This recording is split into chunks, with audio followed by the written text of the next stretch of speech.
আচ্ছা, আমাদের patient Dorothy, আমাদের বেবি ডরথি এবং আমাদের পেশেন্টের নাম বর্ণা। ওরা ওদের নিজের মুখেই ওদের হচ্ছে বাচ্চার পুরো জার্নি হিস্ট্রিটা আপনাদেরকে বলবে। বর্ণা বলো। 2018 তো না, জানুয়ারি মাসে 12 তারিখে আমাদের বিয়ে হয়। এরপর থেকে আমরা ট্রাই করতে থাকি, বাট আমার একটু উইক ছিল, যার কারণে বাচ্চা কনসিভের প্রবলেম হচ্ছিল।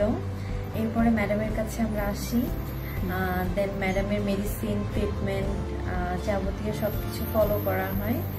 দেন লাস্ট ইয়ার আমরা অক্টোবর মাসে ট্রিটমেন্ট নেওয়ার পর কনসিভ করো।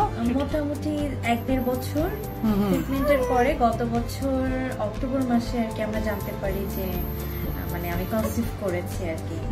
দেন মাশাআল্লাহ আমার কাছে কয় সাইকেল খাওয়ার পর ওষুধ? হ্যাঁ, ম্যাডামের কাছে আমার ফার্স্ট সাইকেল খাওয়ার পরেই হয়েছে, কনসিভ হয়ে যায় প্রথম সাইকেলেই আমার কাছে আসার পর। এর আগে সে 1 বছর যাবত বিভিন্ন ডাক্তারের কাছে চিকিৎসা নিচ্ছিল, আমার কাছে 1 সাইকেল খাওয়ার পরেই কনসিভ করে ওষুধ খাওয়ার পরে। হ্যাঁ, এবং পুরো প্রেগন্যান্সি জার্নি কেমন ছিল?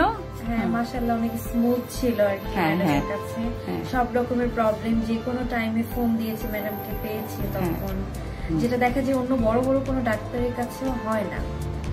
আবার বাচ্চার ক্ষেত্রেও দেখা গিয়েছে ম্যাডাম সবসময় মানে আশা দিয়েছে আমাদেরকে যে না, ইনশাআল্লাহ কিছু হবে না। যদি আমরা অনেক ভয়ে ছিলাম বাবুকে নিয়ে, কারণ আমার প্রথম টাইমে মিসক্যারেজ হয়ে যায়।